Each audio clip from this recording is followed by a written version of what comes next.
I don't know about you, but I can't wait to see the mini documentary as it comes out in April. And it's an honor for us at Kaiser Permanente to be part of the CEO Council and part of the team that's supporting the Agree to Agree campaign. Thank you for all the work that Northwell has done to bring us all together. For us at Kaiser Permanente, we truly believe that gun violence is a public health issue, and that's exactly why back in 2023, we've committed $25 million to launch the Kaiser Permanente Center for Gun Violence Research and Education. You got to meet Fatima, our wonderful executive director. We have the center together with the Javi. And a big part of our commitment is around community violence. We've invested in 49 different programs in 25 different states, red states, blue states, purple states, because we truly believe there is a role that we can play to make an impact. And community violence is a big part of that strategy, which makes me so excited and honored to be on the panel here today, moderating this panel with Dr. Ruth Abaya, with JT Timpson, and with Reggie here. So I'm going to go ahead and start right away. And maybe the first question, maybe we'll start with brief introduction for each one of you, and maybe just share one thing you're most proud of in the community violence space in your own work that has happened this past year. So Ruth, we'll start with you. Thank you so much. And thank you to Northwell for having us for this important conversation. My name is Ruth Abaya. I am Senior Director for Health Systems and Community Violence Intervention Integration at the Javi. I'm a pediatric emergency medicine physician at the Children's Hospital of Philadelphia, a proud member of our Center for Violence Prevention, and I'm the former Injury Prevention Program Manager at our health department in Philadelphia. And so I really come to this work with a true belief in public health as an engine for driving change and as a model and a structure for approaching violence in our communities. There are so many things that I've been very, very privileged to participate in, but it is absolute chance that I am here with JT, who is from Baltimore, and with Reggie, who is from Milwaukee, because one of the things I am most proud of is some of the work we've done around data integration. So we, in partnership with some of our national partners, have been working to build an integrated data platform that really tries to tell the story of effective CVI by helping programs to identify those who are at highest risk of violence, ensuring that the programs that are on the ground are engaging those who they most want to serve, need to serve, but also capturing the incredible work of community violence intervention in real time to show when the work is driving the change that we saw described this morning. In these historic reductions, it's hard to tell the story of CVI as the engine for driving that change. We hope that by integrating data from different entities, from healthcare, from CVI programs on the ground, we can start to understand how well we are doing the work that we want to do and how it's contributing to the changes that we've seen. And that work has been spearheaded and piloted so far in Baltimore and Milwaukee, which is, again, a complete random chance. So I'm just really privileged to have had the chance to engage with these two incredible CVI ecosystems and talk about how we build something that really drives the work forward. Thank you. JT? Yeah, JT, Managing Director of CVI for the Roca Impact Institute. I'm in Baltimore. But most of my work is done nationally. I did do a lot of work in Baltimore in 2007 when the CVI movement first started there, up until now. And so it's really refreshing to see the culmination of the work come to fruition, right? I know what it was like in the beginning. I know all the struggles. I know what we went through without funding. I know all the ins and outs of corruption, all the things that we went through. And to finally see that if you are able to sustain and keep pushing through, this is the end result. Like seeing historical reductions, I'm not gonna lie to you, I never would have thought in my lifetime, I thought that under Mayor Dixon, the reductions that we saw back in, I think it was early 2000s, was probably the lowest we would ever see because it was like 270 something murders. But to see the reductions that we've experienced over this last administration has really been encouraging, and it really has highlighted the necessity of partnership and true partnership, right? Getting out your silos and working in true partnership and really understanding what that looks like and the effect that it has on the work. Because the reality is we know we can't do it by ourselves. We need to work in partnership to really be able to get the work done. So I'll stop there. Right. Reggie. It's really great to be here with all of you today. Reggie Moore, I direct the Division of Community Safety, Policy, and Engagement at the Medical College of Wisconsin as a part of our Comprehensive Injury Center. Prior to that, I led our City of Milwaukee's Office of Violence Prevention, which led to the creation of our Forum for Life program, which is both a hospital and community-based violence intervention program. And so one of the things, or a couple of things I'm really proud of. Number one, we, working in partnership with our Level 1 Adult Trauma Center, Frederick Hospital, created a trauma quality of life clinic, which is a specialty clinic specific to gunshot survivors. And one of the things that we saw was that individuals who were injured due to gun violence were not coming back for their follow-up care. And this clinic has had tremendous impact in reducing no-show rates as well as increasing follow-up care. We've also partnered with our Level 1 pediatric hospital, Children's of Wisconsin, to create a pediatric version of that. And so those are things that excite me, in addition to our CVI team creating programming, particularly for young people who've been impacted by gun violence, as a part of the Milwaukee County Credible Messenger program. Great, thank you. Reggie, I'm gonna just stay with you, and I know that CVI work requires a lot of engagement, and health systems are becoming more and more engaged with CVI work. What do health systems need to understand or to be thinking about when they start engaging in community violence intervention work? I think Maisha mentioned it during the Cleveland panel, and others in this room have spoken to it. The violence that an individual has experienced started long before the gunshot that ends up in your trauma bag. And when we think about the lack of housing security, when we look at the education crisis in this country, when we look at food insecurity, all of these things are contributing factors to the environment that we see where violence is concentrated, not just in Milwaukee, but cities around the country. And although we are seeing historic reductions in terms of gun violence, one of the questions that we're grappling with in Milwaukee, and that I would challenge all of us to grapple with, is are we actually changing the social conditions in these neighborhoods and in our communities that are actually some of the core drivers from a social determinants of health perspective to the violence that we're seeing?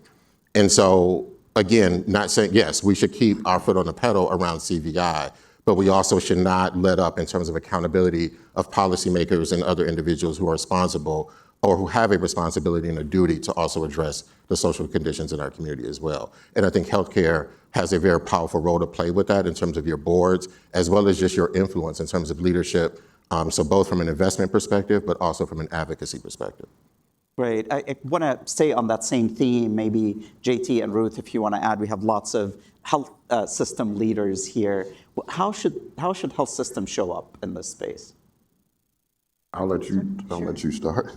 So I think that one of the things I've observed with my clinical hat is that there's a clear difference in how we approach this issue within health systems and how we approach other issues. We've baked into the health system strategies to prevent revisits and complications for patients with other conditions or risk factors. But with gun violence, we've been reticent to bake into our health system structure a way to prevent and address the impact of gun violence. And so we've been doing a lot of thinking at the Javi about this and have thought about a construct that I call CVI readiness that really is predicated upon 4 different pillars. So the idea is that organizational culture, partnerships, because no health system can do this alone, programming, so internal programming that is responsive to the needs of those who are at risk of violence or who have been exposed to violence, and finally, data. Internal data tracking, data integration to make sure that we're being driven by outcomes and that we're being thoughtful about the impact of our work. I think that construct captures a lot of what we need to bake into the health system structure so that we can drive meaningful change. And we need to make it so that it's not just whether or not the individual emergency department physician or leader or trauma director feels that this is important, but that it's in the operations of the health system itself. And I think those are some of the ways we can start to build meaningful CVI partnership with health systems. Great, thank you. JT, anything you'd want to add on this? No, I mean, I would just say some healthcare systems get it, some don't. Yeah. I mean, it is what it is. Some get it, some don't. And the ones that get it, great partners to work with. A lot of work that could be done. The ones that don't, shame on you, because you should definitely be invested in this and focusing on what it looks like. Yeah. Well, so let's stay with you, JT. You know, your work started in Baltimore, and you know, it now has national reach. And you know, you've mentioned the reductions that we've seen in Baltimore. You've started to give us a sense of what do you think is driving those reductions. Do you want to add a little bit more to let me know kind of your thoughts on what's driving some of the reductions that we're seeing? Yeah, I mean, it's about partnership, but you have to, your partners have to know how to work with your population, right? So a lot of times you got to teach your partners how to deal with your people the way that they need to be dealt with. And I mean in a positive way, right?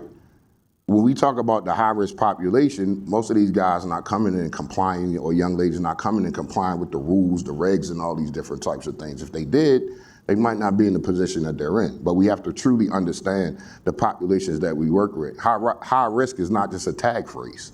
It's a reality, it's a lifestyle. And when people understand that, when you deal with partners that understand the quality of service needs to be the same as if this person was not high risk, but they're high risk, the quality of service should not diminish because of their trauma or their life experience, right? And that's partnerships across the board. Treatment should be the same. Equity is equity. It doesn't matter what you look like, the poverty you come from, whatever, but those are the barriers and challenges that we continue to face even when we enter into partnerships. Our true partners are the ones that understand the work that we do, walk with us while we do the work, and really invest in the work that we do.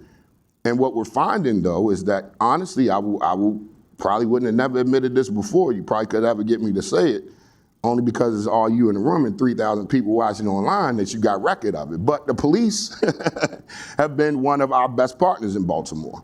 Once we got to a point where we understood our responsibility as separate entities, right, or separate agencies. Hospitals always have been willing to come to the table in Baltimore. Always have been. Now, some have been better than others, but I will say that the landscape overall has improved, where most of the hospital systems, if not all, are actively engaged in some form or another right now. And with our police department, the reality of it was that the problems in Baltimore weren't just community problems. They were systematic problems that far went over our heads. I can't change police corruption, right? What I can do is I can make my voice heard about it and what it does to my community that's already suffering and in poverty. But when you see those things start to get addressed and those paradigms start to shift, and it's like, oh, y'all was pointing the finger at us, but y'all had a lot of dirt in your closet. Then reality can set in and we can start to do things from a clean lens. Like we can start to say, hey, look, all right, y'all did y'all's, we did ours. Let's wipe the slate clean, and how do we work together? How do we really get this done? Because at the end of the day, the goal is the same. I'm tired of seeing my homeboys and my family members die. And y'all tired of getting blamed for people dying, right? So we have a common goal. We want safe communities. I want my grandmother to be able to go out and sit on the porch and enjoy a nice day outside like it used to be. But that doesn't exist in all our communities. The biggest thing, and then I'll shut up because I could be on my soapbox forever, is that we finally have started to address this from an individual perspective of the individual trauma of the human beings that we serve, right? We have to understand that we're serving human beings. And I think one of you said it, the violence already happens way before the gunshot. Yeah. It's already there, it's already been built. What we see as the final act is just the result of something that's been brewing over time. And now that we're starting to take the individual humanistic approach of addressing people as individuals and addressing their trauma individually while moving them through programs, is why there's one of the reasons why I feel like we start to see a lot of the declines in the results that we're seeing.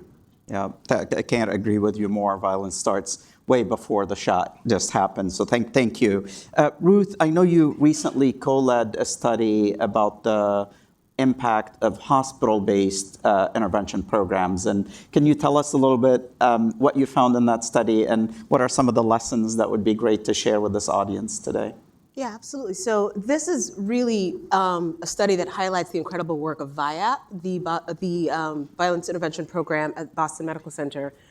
They are one of the original HVIPs. They've been doing this for a long time. They bring an incredible amount of passion and innovation to the work.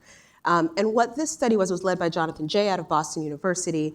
And this was a study that measured the impact of hospital-based violence intervention in young people who are in the classic age that's most impacted by community violence. And what the study found was significant reductions, 50% reduction in violence-related outcomes, a combination of violence victimization and perpetration in those who had high fidelity exposure to the hospital-based violence intervention model, meaning that they had sustained engagement. They actually got the treatment dose that they needed of the intervention. They also had a significant higher number of needs identified and met in that group. So anyone who's had a front row seat to hospital-based violence intervention work, it's incredible how powerful it can be to see someone walk someone else from the hospital back to community, back to school, through their legal struggles, back among the people that they were injured alongside, and navigating those relationships. It can be incredibly powerful. Yes. But at the Javi and at the Kaiser Permanente Center, there's been a lot of focus on how do we advance the science to demonstrate the impact that we have all seen, those of us who've been on the front rows, those of us who've seen this clinical work.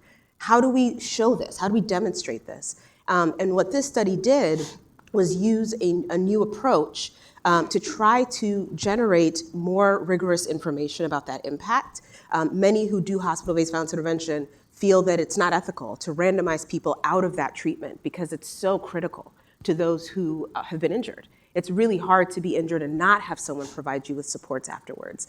But this approach in this study tried to capture some of the benefits of a randomized control trial without doing one, to try to give us better, stronger information about that impact. And it's exciting to see what that potential is. I think it's exciting for what it means for practice, underscoring the importance of sustained engagement, high fidelity implementation, doing the model at the right dose, which is something that has been a mainstay of HFIP implementation for a while. But it's also exciting as far as what it opens up for the future of the science, what it means for continuing to investigate this model, for growing that evidence base, for looking at other sites and continuing to understand how to do this work and sharpening our focus on it.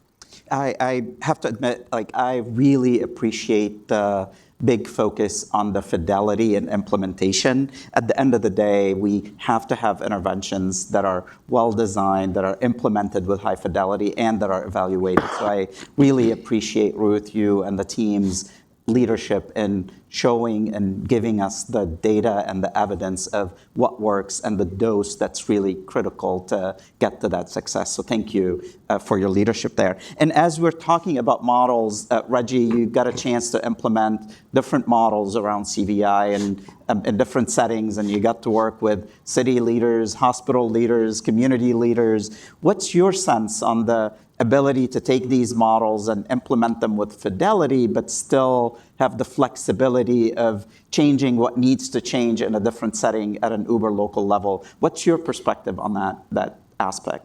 All right. I first want to actually shout out JT, and he's extremely humble. When we built Forum for Life in Milwaukee, Baltimore was one of the first cities that we visited. It was the first replication site of cure violence in the country, which is what our model is based on.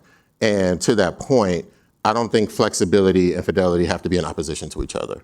I think fidelity is a respect for all of the research and the practice that has gone into developing a model or a framework, which you should adhere to. But at the same time, you also should be open to remixing and or adjusting a particular approach to the needs of your community. And so when we look at all of the things that we've built on the cure violence model in Milwaukee and our approach with Forum for Life, in partnership with the healthcare systems, it's really been powerful. And so I would just say to folks, as you look at different models and approaches, to also understand that it is absolutely okay to also look at what are some of what I would call indigenous best practices in your community that work, and how do you ensure that you are adjusting that model to reflect the needs of your city and your community. Great, thank you. Just as a reminder for the audience, you can please put up your questions. I have a list of questions here. Even though we have a few more minutes, I'm going to come back with a wrapping up questions after the audience question. But I have a question from Gregory from New York City. How do we encourage government and philanthropic funders to intentionally empower, mentor, and hire young men from communities impacted by violence? And how do we create real economic pathways that position these young men as stakeholders, leaders, and builders within their own communities? Anyone? That was a loaded question.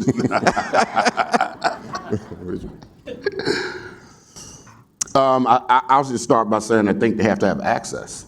Like people have to, you can't hire who you don't know. You can't have who you don't know working for you. So, I mean, people have to have access to see the young men and the ability of them to do.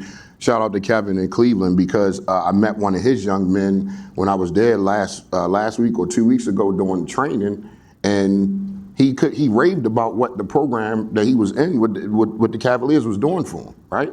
I just met him in random and met Kevin today and found out that was one of his guys. But the things that he was talking about was exactly the things that I would love to see a young person who's been through it start to talk about as they're coming out of it. The difference is he had the support and the backing of somebody that was actually helping him navigate that. So that's where it starts. It's really having people who are willing to take these kids where they are and really help them navigate that process. Got it. I would just add, health systems should be, I think, added to that list. It's an excellent question. We have to be able to hire also within health systems the people who are uniquely equipped to do this work in the health system. And that can be challenging sometimes. And that's something we hear from HFIPs all around the country. And I think ultimately what that comes down to is recognizing different types of expertise. And that can be uniquely challenging for our environment. So that's an important consideration as well. Got it. And for us, given that Forum for Life is housed within the Medical College of Wisconsin, about 60% of our team are system impacted. So being able to remove those barriers and having an academic institution that understands the importance of that work, values these individuals as professionals, and has respect for the work that they're doing in the community is also powerful, to your point. And navigating all the hiring policies and all of that comes with it. Lots of incredibly good questions here. Marie from Ohio, how can CVI programs build trust with immigrants and refugee communities who may fear interacting with institutions due to their immigration status or past experiences? Any words of wisdom or advice here? I mean, we've encountered, even prior to this administration, several situations where folks who were undocumented were injured by gun violence or their families and were concerned about law enforcement contact or even just trusting in terms of the healthcare system. And so the credibility that our team has and that CVI workers has doesn't just extend to folks that we will classify in the street. It extends to individuals who are vulnerable across the board, whether we're talking about DV situations, whether we're talking about folks who may not be, in terms of their documentation status. And so being able to navigate that and also lean on our relationships and partnerships with organizations that serve that community has also been instrumental. Got it. So one last question from the audience, and then we're going to go through a last question for the group here. Desmond from Philadelphia, how has social media impacted community-driven gun violence prevention and intervention strategies? I know Michael touched on social media earlier in his opening remarks. Dramatically. Desmond, I think, is an expert on this. I think dramatically is the answer. And I think one of the things that is important is as we start to build tools for the future, incorporating what we know to be the ways in which violence manifests now and is likely to continue to manifest in the future has to be part of that. So I made reference to this tool that we've been working to build. One of the things we've had discussions about is how do we incorporate incident response, not just meaning I went to this corner, but also I responded to an online threat that I knew was coming. And how can that be part of the combination of prevention and intervention? So I think we still have some catching up to do as social media evolves, right? There are different platforms that are popular now than that were popular 10 years ago. We need to be moving with that as we build tools for the future so we can be responsive to how it's changing in real time. Got it. All right, so as we wrap up, Reggie, maybe I'll start with you. What do we need to do to sustain CVI work for the long term? In 15 seconds or less. I would say, given all of the changes and the shifts that have happened as it relates to resources and investment in this work, remaining committed to that work, and also tapping into other resources, whether we're talking local philanthropy. I don't think community foundations are as engaged as much as they could be or should be. I think healthcare systems across the country could follow Northwell's example and others around the country who should be investing in this work in their local cities. And so those are things that I think are important in terms of from a financial perspective. But I would also say in terms of how we take care of ourselves and each other on the front line in terms of vicarious trauma, I think is also critically important. Thank you. JT? I was trying to think about this answer so I could be short and concise. I don't know if I can do it though, but I will say we got to keep investing in each other that do the work like Reggie said. We got to keep supporting each other because here's the reality. We've gone through no support before to getting support, to back hitting to no support or minimal support. Like, we know what this feels like. We've been here before. We just have to keep sustaining and keep pushing for the things that we know are right for our communities and let the rest handle itself. The biggest challenge I've had this year is learning to not worry about the things I can't control, but just to continue to put my best foot forward because that's what the community requires, right? And so as long as we can individually uphold each other and keep each other lifted in that space, then, we always gonna have bumps in the road, but we can keep pushing and keep overcoming. Thank you. Dr. Abaya, you get the last word. I'll just say really briefly, I think there are two things that come to mind. One is partnerships. So if we think of this as a family, in any family, there are those who are stronger at different things than others. And so if we are taking a united front, I think we are significantly more likely to be successful in the long haul. And the second is baking things into systems. It's a kind of an operational answer. There's some things in the health system that always happen, and there's some things that never happen because we've built it into our structure that these things have to happen. And we know how to do that. And so can we bake into our systems, into our electronic health records, into our practices, into our protocols, what's needed to respond to survivors of violence and to prevent violence? And I think that's going to be much more sustainable than acting on a whim within these systems. Well, please join me thanking this wonderful group of leaders. Thank you. Thank you.